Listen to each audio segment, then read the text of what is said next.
All right, let's go. We're going to skip the first question because it's an obsolete question. So skip that one. Okay. Let's go to 82. Okay. An appraiser using the cost method may use the unit cost per square foot or cost per cubic foot in his computations.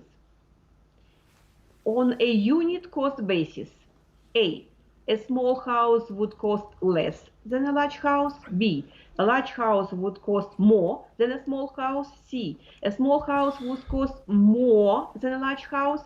D, the cost of small house and large house would be the same. I eliminate D. Okay. Good choice. Yeah. So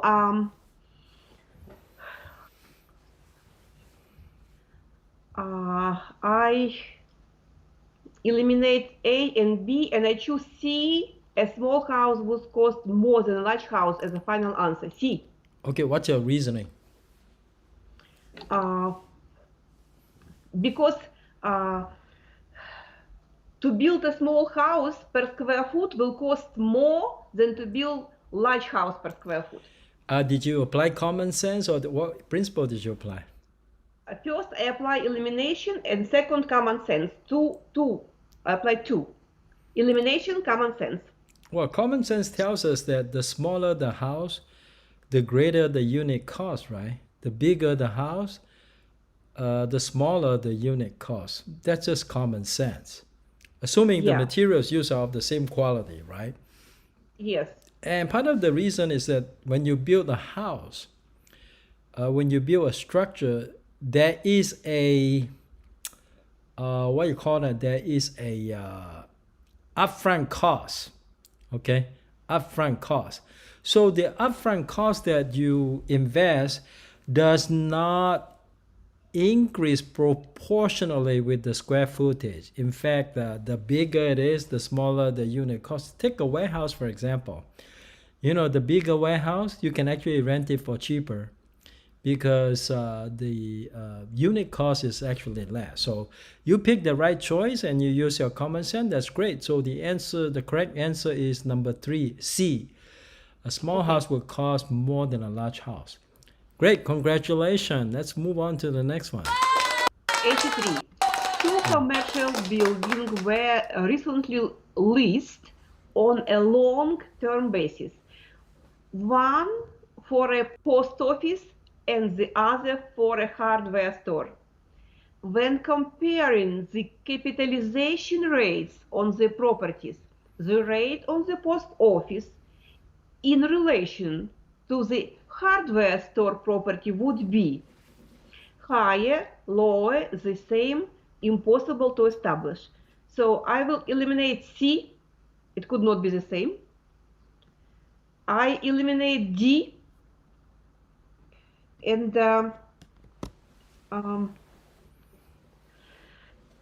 comparing the capitalization rate properties, capitalization, post office, hardware store. So I think capitalization rate on hardware store would be higher than capitalization rate on the post office. And the reason is? The reason, like common sense, because a hardware store turns around merchandise, sells a lot, and give more profit than post office. That's my reason. Okay, well, apparently this reason works for you, but actually the real reason is when we talk about cap rate. Now, let me ask you this. You live in the Bay Area. The cap rate in Oakland is probably about 8%, but the cap rate in Burlingame is probably 1 to 2%. And why is that? Because it is riskier to invest in Oakland than it is in Burlingame. Okay? The same rationale would apply. It is less risky to invest in a post office because the income is actually more stable. than to invest in a hardware store, where a government building is actually more stable in terms of rental income if you lease the property for the government. Okay, so for that reason, the cap rate on the post office is actually lower than the hardware store. And you pick B, is that right? Yes. Okay, so B is the correct answer. Well, congratulations to you, Matthew, Brad. You all got it right. Awesome. So let's go ahead and give everybody applause. Okay. Let's move on to the next one. Okay. In a deed of trust, the party that loans the money is called the trustor, trustee, beneficiary, mortgagor. So This is strictly by memory. Yes, so that's why I chose C, because I think I remember it is C, beneficiary. You're right. So that's Strictly. strictly by memory. Yes. We don't have to go into the analysis because that's by memory. Well, congratulations, Tanya. You got it right again. Okay, let's move on to the next one. 85. An attorney, in fact, with general powers can do all of the following except sign the name on his or her principal, perform certain acts under a general power of attorney, deal in real estate without recording his or her power of attorney, encumber his or her principal's property with a trust deed wherein some other person is the beneficiary. Okay, so I will eliminate A and B. So I left with 50-50. All right. And I think that C is correct answer. It says an attorney, in fact, with general powers can do all of the following except. You know, one thing we know, if an attorney has general power, so that means that he has a general power of attorney.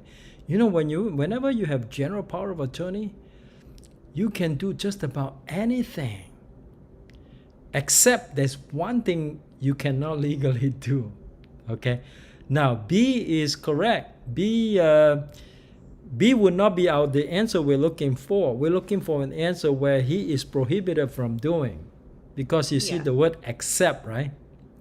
So if anything, if an answer choice is one where he is not prohibited from doing, that is not what we want, right? So we eliminate that. So B says perform certain acts under general power of attorney. We eliminate that because he can legally perform certain acts under general power of attorney. So B is an easy elimination. And then A, look at A. Can he sign the name of his or her principal when he's a power of attorney, when he's an attorney in fact? Can you? Can he do that? Yes, I think so. If I trust you to sign my name, you can. I see.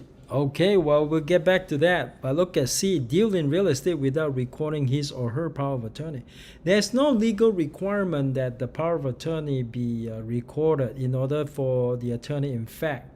Attorney in fact is not necessarily a lawyer.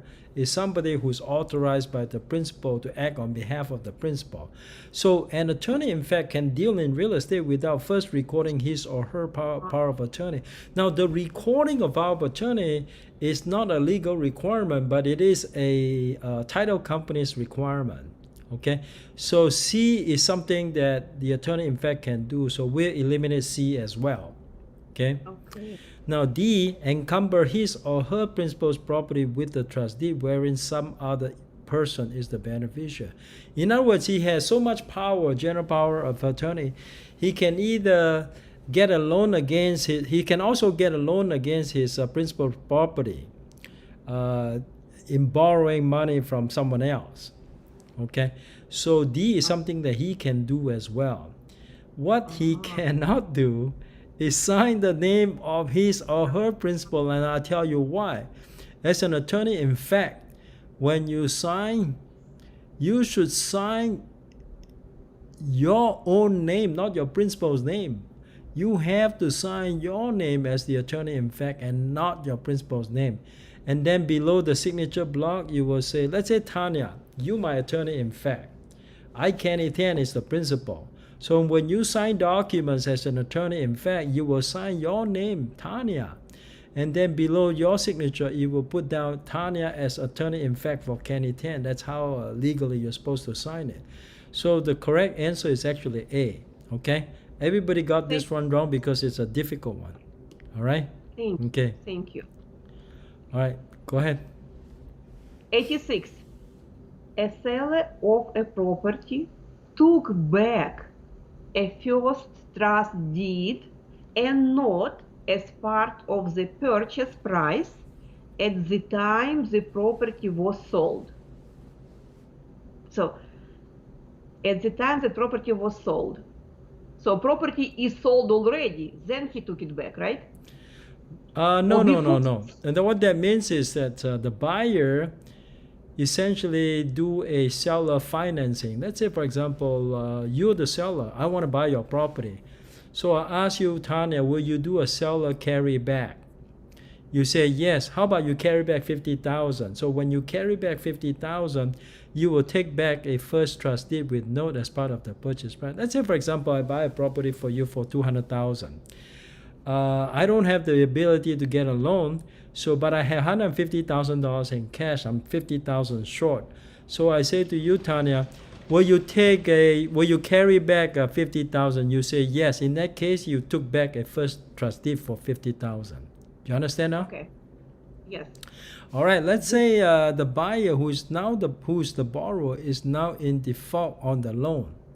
So you can continue. Go ahead and continue. And the beneficiary is willing to accept a deed in lieu of foreclosure. If the beneficiary accepts a deed in lieu of foreclosure, A, any existing junior liens will be eliminated. B, the owner could be subject to a deficiency judgment. C, the beneficiary is responsible for any junior loans. D, the owner would have reinstatement rights. Okay, it is a very difficult one. So it's a very difficult one. Yeah, do the elimination. Yes. I would eliminate D because it does not make sense to me.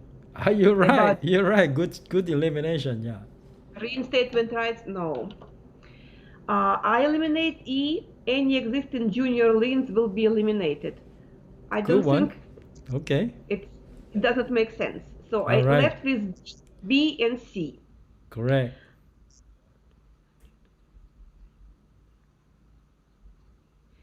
I will eliminate B and I will choose C as a final answer. Well, C is the right answer. So you all got it right. Well, congratulations to Brad and Matthew, Tana. You all got it right. And let me just kind of explain to you why C is the right answer, because this is a very difficult question. You see, let's say I'll give you a scenario. Let's say, Tanya, you're the seller. Purchase price is $200,000, right? And let's say, for example,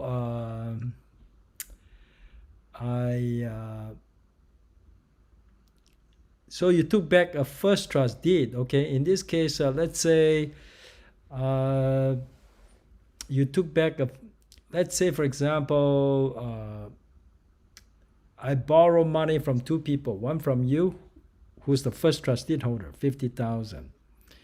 And then I borrow another 30,000 from a friend, 80,000, because I only got 120,000 in cash. So you are the first trust deed holder, and then there's a junior trust deed holder. Now, for whatever reason, after the escrow closed, at some point I could not pay the loan anymore, so I defaulted. So I came to see you, Tanya. I said, Tanya, forget about foreclosure. We do a deed in lieu of foreclosure. That means is I give you a deed, basically giving you title to the property. So if you accept my deed in lieu of foreclosure, then you don't have to go through foreclosure, and then I can negotiate a move out date. So when you get the deed in lieu of foreclosure, you are still responsible for that 30,000 junior lien. For a deed in lieu of foreclosure, it does not wipe out any junior liens, which is why A is incorrect. Okay, so we limited the A for that. D, the owner would have reinstatement rights. No, if I give you the deed in lieu of foreclosure, I gave up any right to get the property back. So I am history. So A and D is gone. Now, if I give you a deed in lieu of foreclosure, there is no foreclosure. If there's no foreclosure, there can never be a deficiency judgment. You know, deficiency judgment does not apply to trustee sale anyway. It only applies to judicial foreclosure. So we don't worry about B. So we eliminated A, B, and C. Now we only left with C. A, B, and D, we left with C. So we need to confirm that C is the right answer. It says a beneficiary is responsible for any junior loans. Correct. On a deed in lieu of foreclosure, the junior liens remain. Okay? Well, it's a difficult one, but it's a good exercise. Let's go ahead and do the next one. 87. When a neighborhood is composed mostly of owner-occupied residences, it tends to A.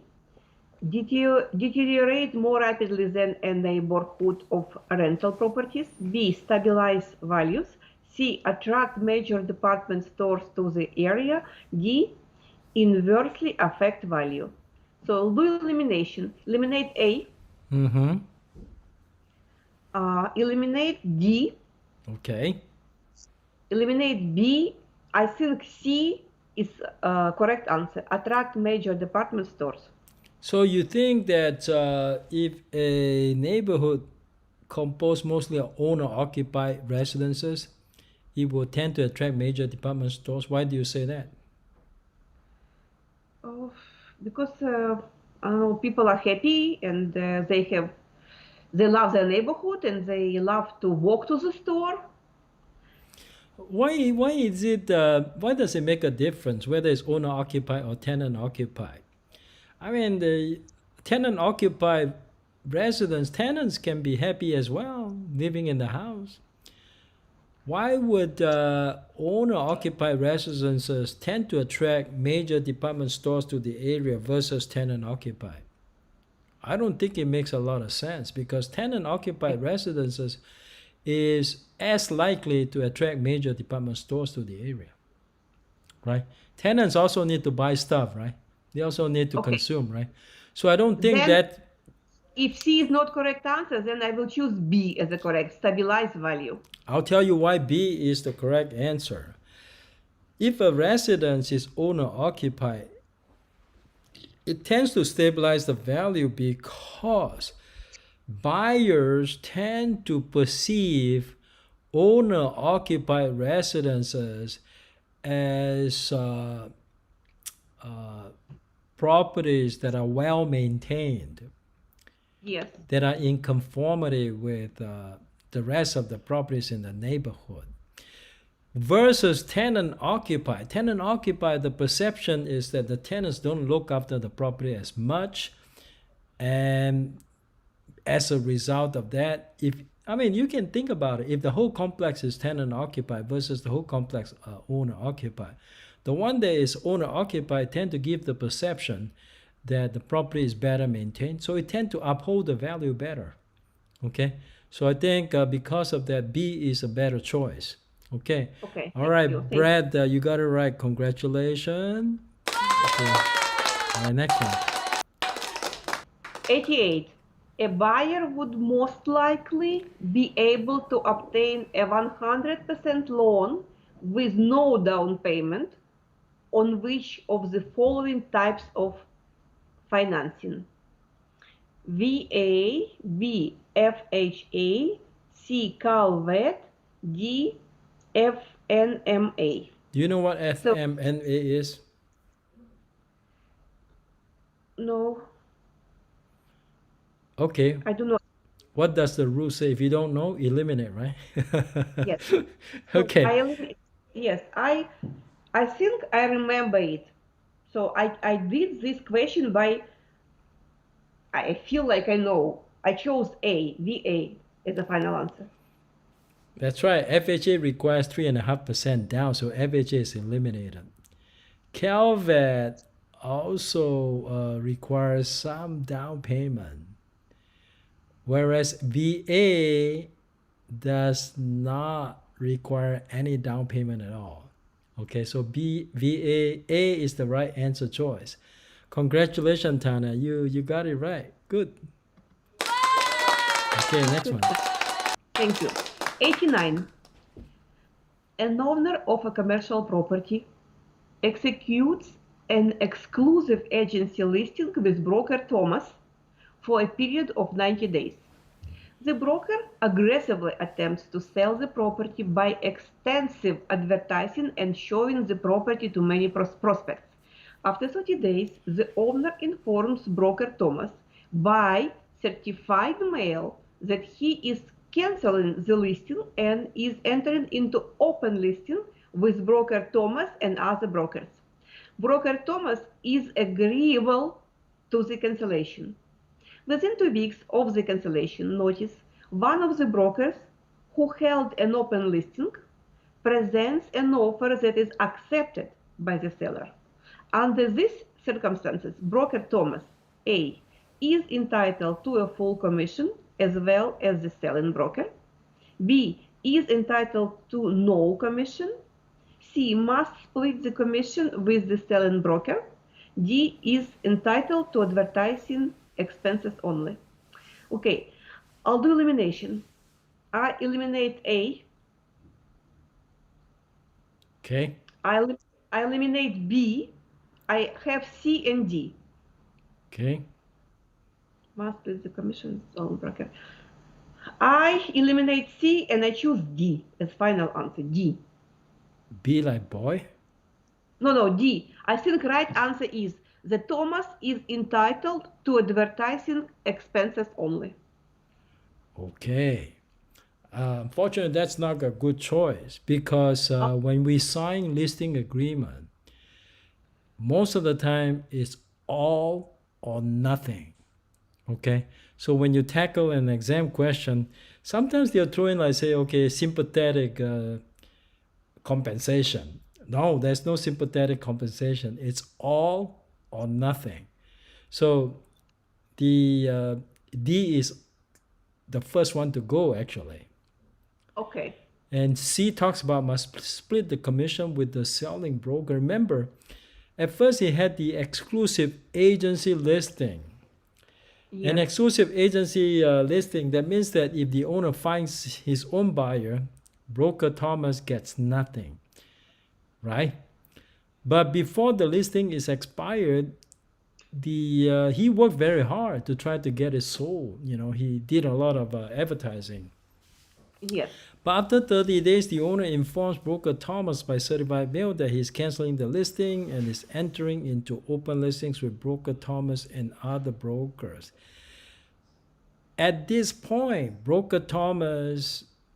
can broker Thomas insist on the exclusive agency listing? Does he have the legal right to insist and not cancel the listing? He does. I think he does, but in this case, he did agree.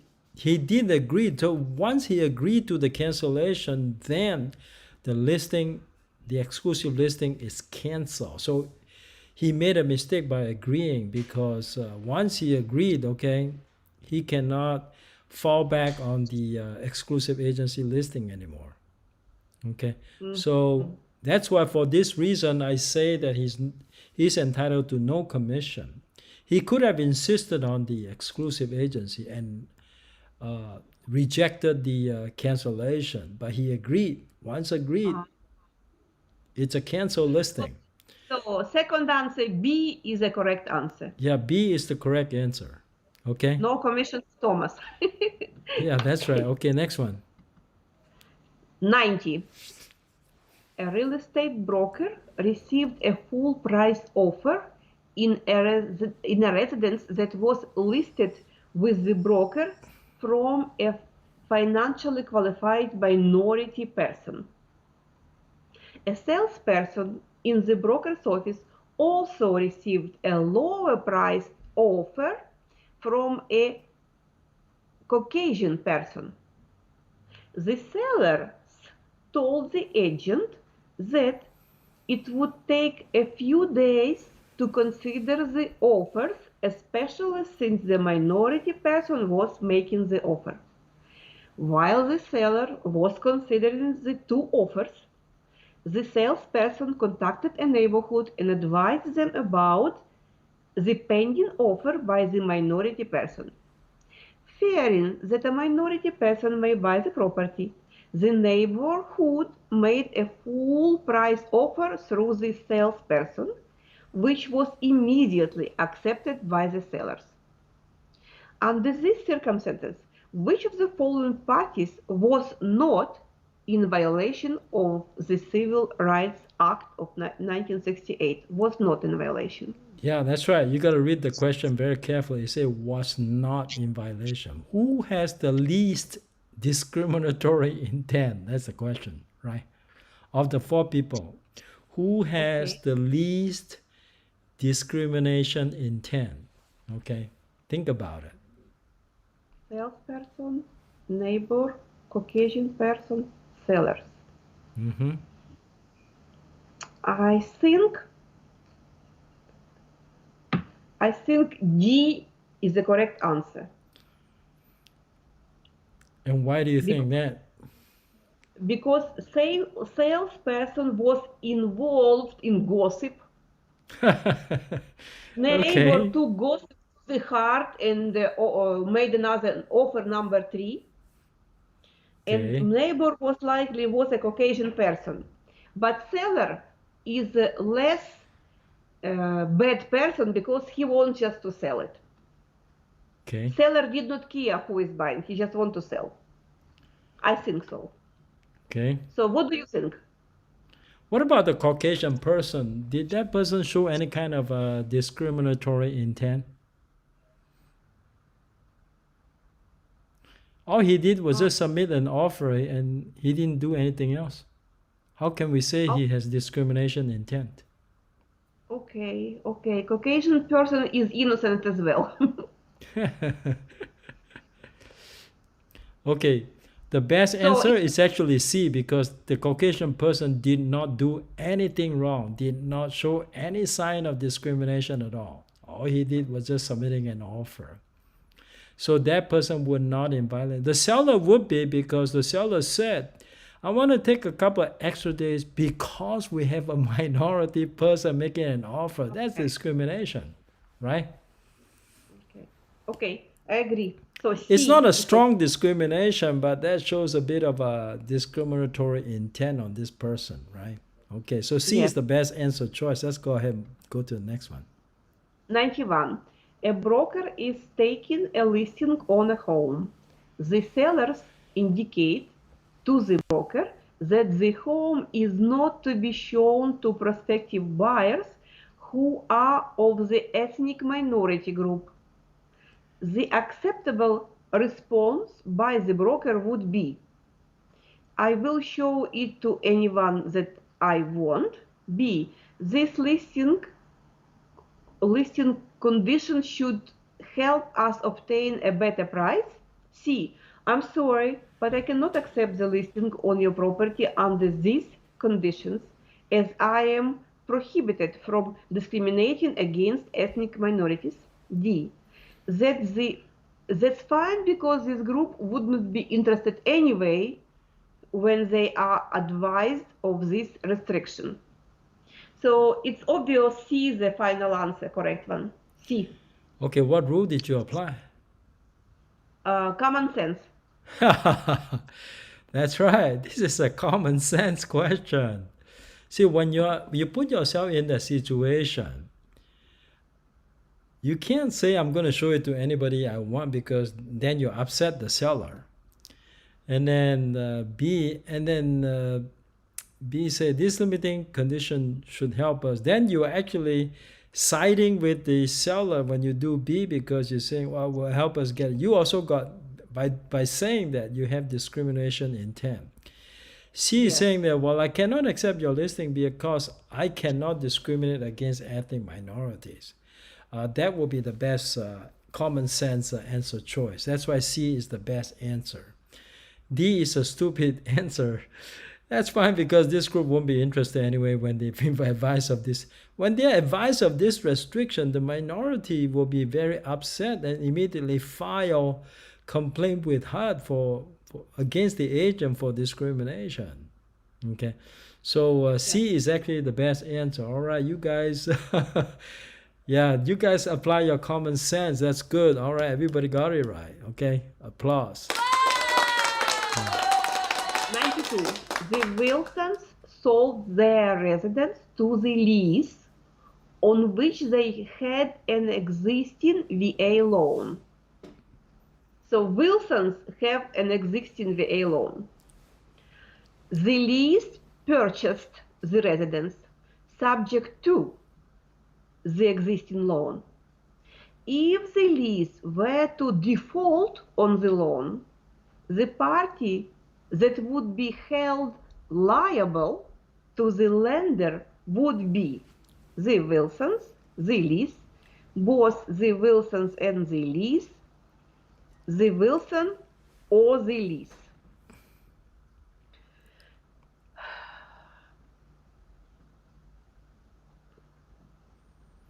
Okay, so I think I will eliminate Wilsons because they already sold it and left.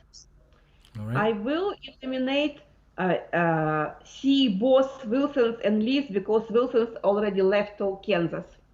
Okay. From California. Yes. I will eliminate D, Wilsons or the Lees, because Wilsons are already in Kansas. So B is the final answer.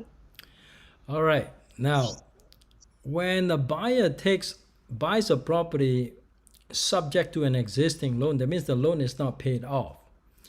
On a subject to, the seller remains liable. So the correct answer is the Wilsons. If Lee cannot make the payment, the lender will go after the Wilsons. Because it's a subject to, it's not an assumption, it's a subject to. If it's an assumption, then the Lees are responsible. On a subject to, the Wilsons are responsible. So the correct answer choice is A. All right, let's move on to the next one. Okay, thank you. 93. The phrase. It's an R missing there. Yeah, phrase. The phrase, yeah. Phrase, okay. The phrase that best defines a broker's responsibility for keeping his or her principal informed at all times is the phrase A, fiduciary responsibility, C, continuous responsibility, C, moral responsibility, D, ethical responsibility. This is an easy one. I will eliminate B and C. Yes. And D, and I will choose A as the final answer. Right. So you apply the rule elimination and the strange words rule about strange words. If you see any strange ones, eliminate them immediately. So immediately I eliminate B, C, and D, and I'm left with A. So it's easy, right? Okay. Yeah. Move on to the next one. Well, Delena, you got it right. Okay. Well, I'll give you two an applause. Okay. 94. All right. Purchasing a home with a low down payment and obtaining a loan for the balance with a long repayment period will be generally increase the total financing cost, B, decrease the financing cost, C, have no effect on the financing cost, D, alter the amortization process. So I will do elimination. Eliminate C. Okay. Eliminate B eliminate D, I think A is the final answer. A, increase the total financing cost. Exactly. Because every time you refinance or you do something different to the loan, there's always an additional cost. So it actually increases the total financing cost. So A is the correct answer choice. Well, congratulations to all of you. You all got it right. Okay, next A one. loan secured by real property requires a mortgage loan statement, B, FHA insurance or VA guarantee, C, hazard insurance, D, a promissory note and trust deed. So I would do elimination. Yes. I will eliminate C. Mm-hmm. I will eliminate A. Yes. So, and I, a loan secured for real property. Okay. I will eliminate B, and I will choose a promissory note and a trust deed as a final answer. You are right. When you see the word secured, real property is always secured by deed of trust. So since D already had 50% of the correct answer, a deed of trust is always supported by a promissory note. So the promissory note usually goes hand in hand with deed of trust or trust deed. Okay, so D is the correct answer choice. Congratulations to Delena and Tanya. You both got it right. 96. Which of the following does not directly affect mortgage interest rates? The demand for mortgaged funds, B, inflation, C, rate of unemployment, and D, supply of money. Does not affect. Directly affect. I think they all affect. You're looking for the one that does not directly affect. So I'll do elimination.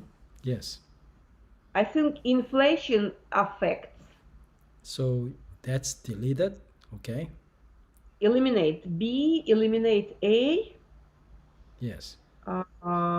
Eliminate C. I will choose D, supply of money, as a final answer. I think it's the best answer to this question. D, supply So of money. So you're saying that supply of money indirectly affect mortgage rate, is that right?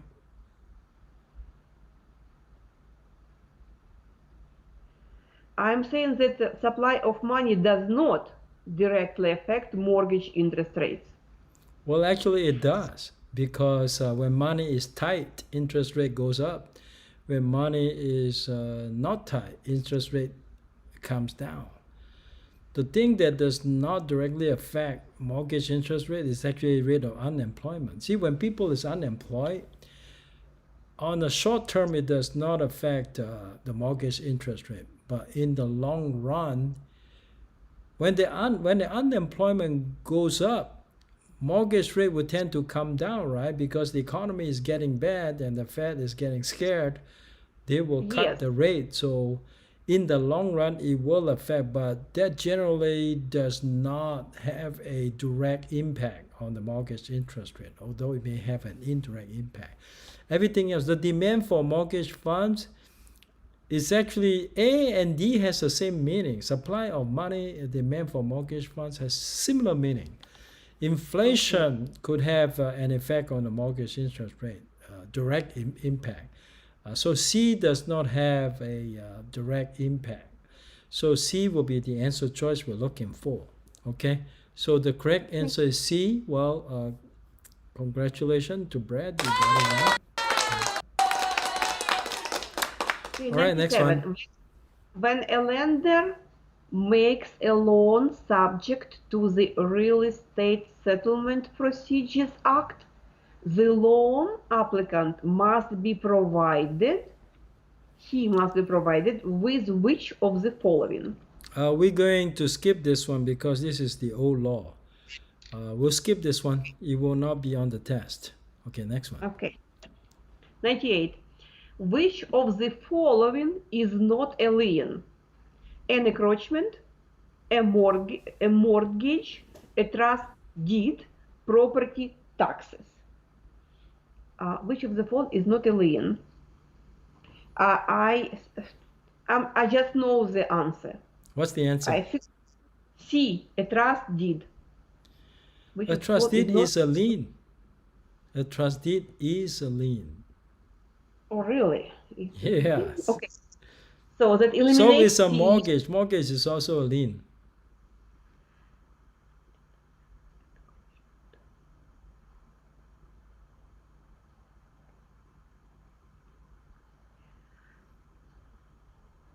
So. Do you know what encroachment is? Yes, it's a special paper to obtain, so I can partly use it. I can go to my property through your property. That's an easement. Encroachment is when, for example, your fence crosses the property line into mine. That means you are encroaching on my property, right? See, normally the fence is supposed to be on the property line, right? But you build the fence in such a way that it actually has gone over the property line and into my property, so you are encroaching on my property. Whenever you have an encroachment, it's not a lien situation because an encroachment is not a recorded document. It's a physical condition. That's why an encroachment is not a lien. Property taxes will always be a lien, okay? So the correct answer is actually encroachment. All right, Brad, you got it right. Matthew, you got it right. You guys are great. Okay. All right, give you applause. Okay, next one. 99. The party or agency that provides mortgage insurance on real estate loans is the party of agency, the beneficiary, the California Housing Finance Agency, C, FHA or private mortgage insurer, D, the borrower. So I will eliminate D, the borrower. Correct. I will eliminate A, the beneficiary. Yes. Common sense. Yeah.